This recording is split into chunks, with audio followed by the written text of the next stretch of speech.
¿Es la cuarta? Cuarta. Ok. Cuarta clase sobre la historia de la epistemología y sobre la historia de las ciencias. Pasamos por Grecia, pasamos por las miradas del mundo antiguo, pasamos por Roma y ahora entramos a una etapa muy interesante que es la Edad Media. La llamaron la Edad Oscura, que de oscurantismo no tiene nada. La llamaron Edad Oscura los historiadores para decir que se perdió el tiempo en la búsqueda del conocimiento, para que se perdió el tiempo en el avance de la ciencia, se perdió el tiempo ante los dogmas, ante la Biblia, ante el mundo sacerdotal, ante la Inquisición. De ahí viene el asunto del oscurantismo de la Edad Media. Pero no es cierto. En la Edad Media se pensó muchísimo y salieron además grandes disciplinas. Se fue formando, por ejemplo, la farmacología, la contaduría, la economía se fue consolidando. Los avances en construcción, en arquitectura, en el manejo de las tecnologías, fue inmenso. Fue inmenso. ¿Qué pasó con respecto a la epistemología? Es interesante, antes de ver eso, porque la epistemología medieval era una epistemología como herramienta de la teología. Y la teología, que se fue fundamentando y creciendo durante la Edad Media, nos muestra distintos momentos de su comprensión. La Edad Media, la misma iglesia y los mismos historiadores la han dividido en tres momentos: la alta, que sería como en los inicios, la media Edad Media, y la baja Edad Media, ya cercana a nosotros, muriendo hacia el Renacimiento, hacia el humanismo, hacia el advenimiento de las ciencias físico-naturales como las conocemos. Pero la epistemología era teológica. ¿Qué entendemos entonces por teología? Miren qué interesante. Clemente de Alejandría indica que la teología la deberíamos ver como el conocimiento de las cosas divinas. Para Orígenes expresa la verdadera doctrina sobre Dios y sobre Jesucristo como Salvador. Miren hacia lo que se estaba apuntando el conocimiento. Miren hacia dónde se concentraba los debates, las reflexiones, el análisis, la deducción. Corresponde a Eusebio el privilegio de haber aplicado por primera vez el atributo teólogos a Juan Evangelista, ya que en su evangelio escribió una eminente doctrina sobre Dios. O a San Pablo, para explicar cómo era el asunto, para conocer aquello que llamamos trascendente, sagrado, divino. A partir de Juan Evangelista y de Eusebio, la teología, plantea Eusebio, indica la verdadera doctrina cristiana, en oposición a la falsa doctrina que enseñaban los paganos y los herejes. Es decir, si la epistemología es el conocimiento del conocimiento, el conocimiento en esa época de la cristiandad que se fue apoderando de los espacios, pero también fue generando las primeras universidades en el resto de la Europa continental, en donde se estudiaba filosofía, teología, ciencias jurídicas y el resto de las otras áreas como aritmética, geometría, física, entre tantas otras. Surgen esas primeras universidades. Pero ¿dónde estaba centrada la búsqueda de la verdad? La verdad se centraba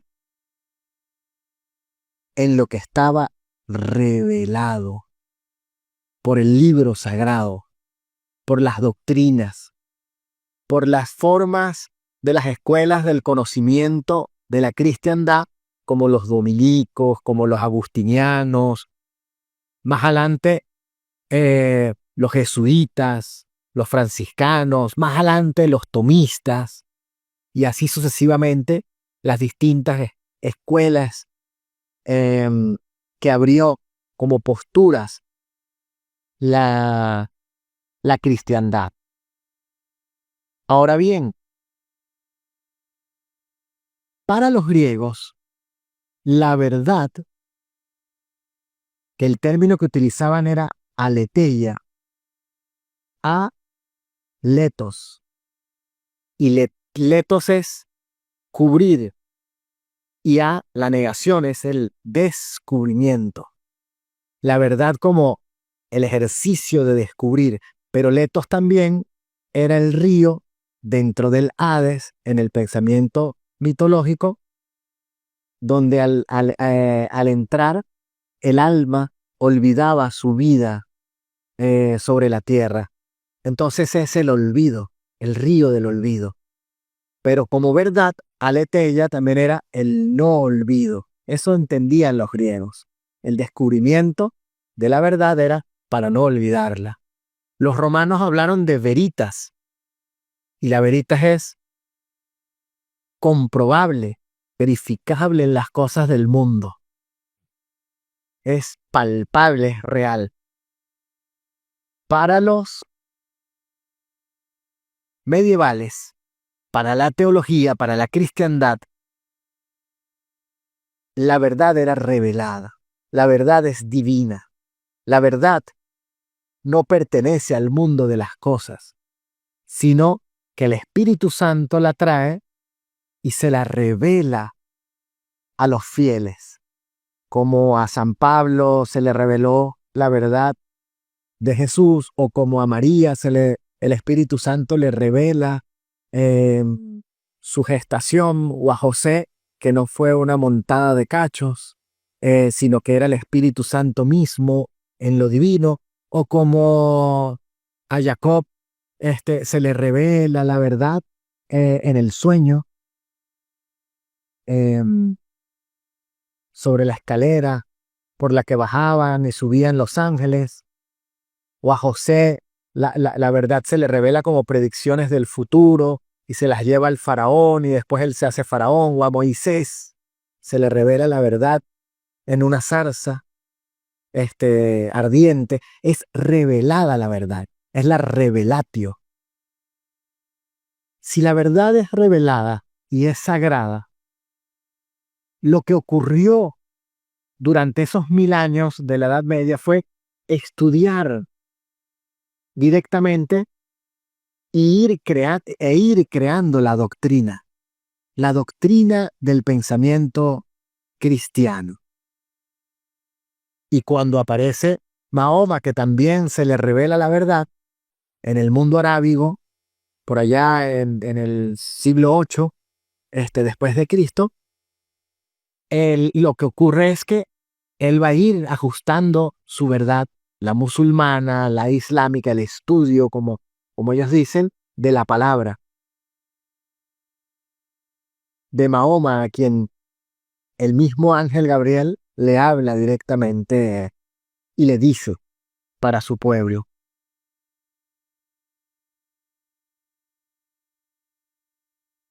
esa forma de epistemología no podía romper con la doctrina. Esa epistemología estaba centrada y sostenida por la fe. Y la razón, la lógica, y la filosofía, como la que enmarca esas dos herramientas, la de la razón, la de la lógica, era vista como una sierva, como sirviente, como una herramienta para el teólogo, para las doctrinas de la fe. Porque es a través de ella como se le va dando la estructura a que el discurso pueda llegar a los otros. La epistemología medieval se centró en esa revelación y en comprender la diferencia que hay entre Dios y la naturaleza, entre el alma y el cuerpo, entre lo divino y lo profano, entre la cristiandad y la herejía, entre los actos de fe, de salvación, de contemplación, de oración, del mundo interior y los actos mundanos, los actos pecaminosos, los actos de tentación, hay una dualidad, un dualismo importantísimo en las comprensiones de la Edad Media. Esa epistemología de la fe tiene diferentes momentos. Por ejemplo, en San Agustín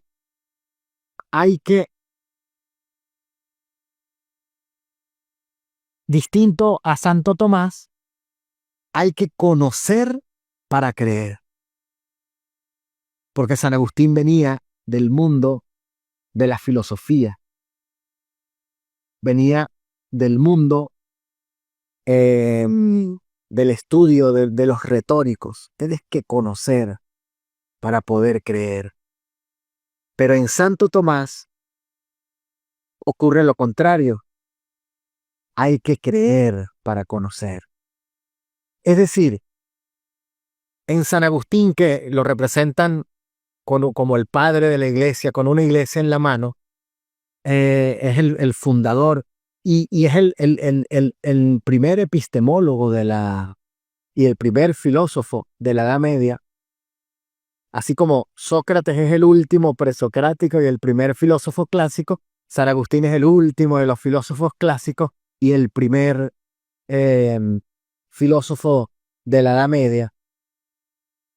En San Agustín va a iniciarse el camino de la doctrina y va a convertir a esa separación entre la fe y la razón. Lo que ocurre con Santo Tomás es que la fe y la razón se abrazan. Santo Tomás vivió por allá en el 1200, mientras que San Agustín es del 400 después de Cristo. O sea, pasaron 1000 y pico de años para poder llegar a 800 años para poder llegar a Santo Tomás.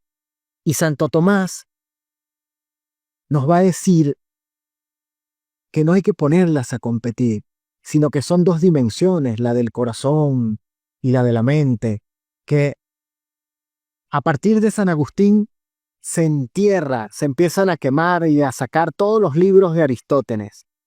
Y San Agustín usa el pensamiento platónico, las ideas, a Dios como aquel que es capaz de crear, de tener la perfección, lo bello, lo justo, como decía Platón.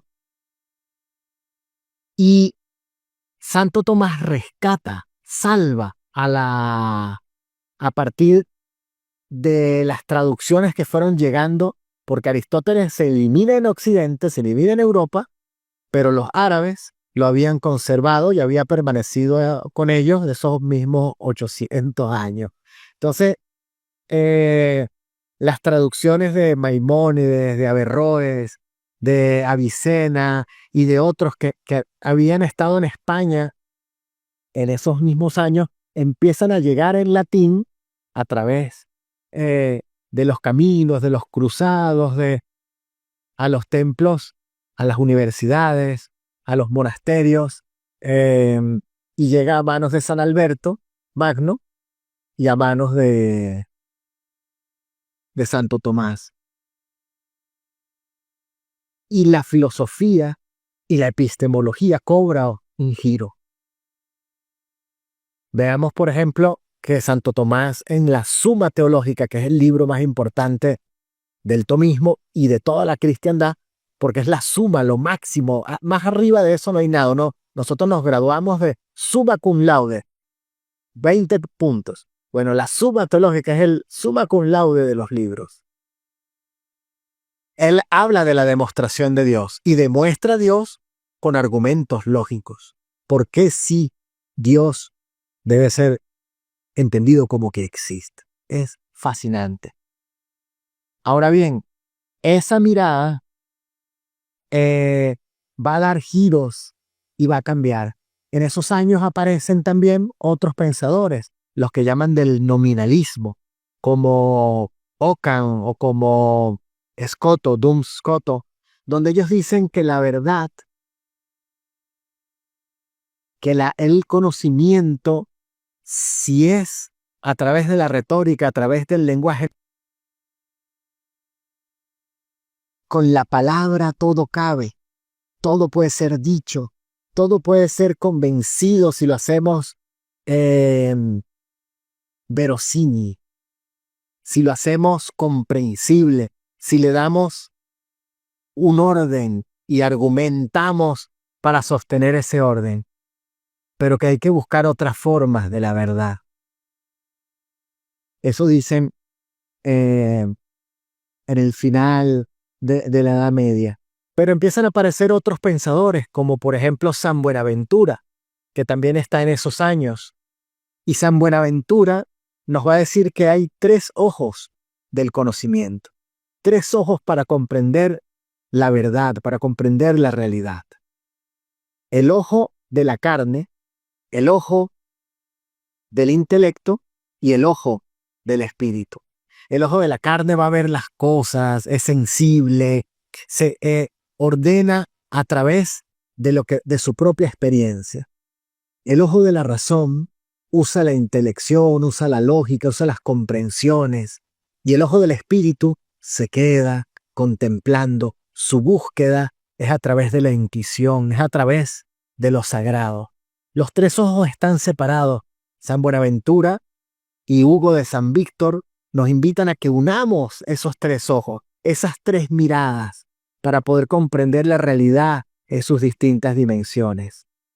Pero la mayoría de las personas o son filósofos, o son científicos, o son espiritualistas, teólogos, y ven con el ojo del espíritu. La invitación del final de la Edad Media es a que veamos con esas 3 comprensiones y podamos asumir la realidad del mundo, las cosas, la vida, sin excluir a Dios, sino Dios en ella misma. Una epistemología del corazón, una epistemología de la fe.